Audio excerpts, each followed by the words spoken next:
يا هلا ويا غلا بالأخبار الحلوة، تعالولي كده بسرعة.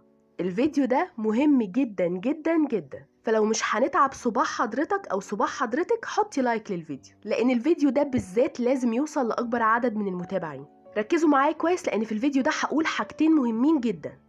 أول حاجة، كلكم عارفين إن تم تأجيل عرض الحلقة ال 32 من مسلسل طائر الرفراف. منذ قليل الحساب الرسمي التابع لمسلسل طائر الرفراف على تويتر، الانستجرام، يوتيوب نشروا استفتاء من خلاله كانوا بيوضحوا إن هيتم عرض الحلقة ال 32 غدا الموافق ليوم الثلاثاء. الاستفتاء كان كالتالي: من سيقول بأنه سيتم نشر حلقة جديدة غدا؟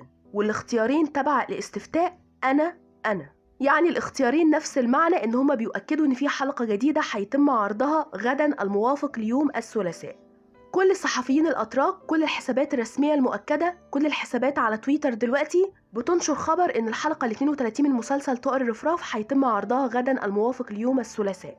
لكن مهم جدا نتأكد كمان من قرار قناة ستار تي في، لان القرار الاخير هيكون لستار تي في.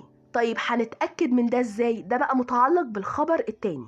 الخبر التاني والأكيد إن اليوم بالمساء عندنا إعلان تالت للحلقة ال 32، يعني النهاردة بالليل كده هيكون عندنا إعلان تالت للحلقة ال 32، ده خبر مؤكد. وهم بقى بيعرضوا الإعلان التالت هنتأكد هل بالفعل في حلقة جديدة بكرة ولا لأ. يعني في فيديو تحليل أحداث الإعلان التالت اللي هنزله لكم بعد ما الإعلان التالت ينزل، هأكد عليكم هل بالفعل في حلقة جديدة بكرة ولا لأ. بس لازم تكونوا كلكم مستعدين عن احتمالية وجود حلقة جديدة غدا الموافق ليوم الثلاثاء. فهمتوا بقى ليه كنت بقول لكم حطوا لايك؟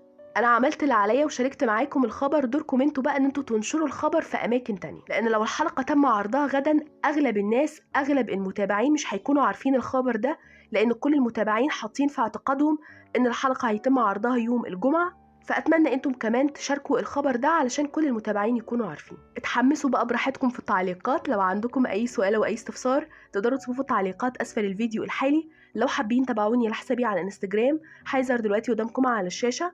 وهنا نكون وصلنا لنهاية الفيديو. شكرا ليكم وشكرا لدعمكم وشكرا لمتابعتكم.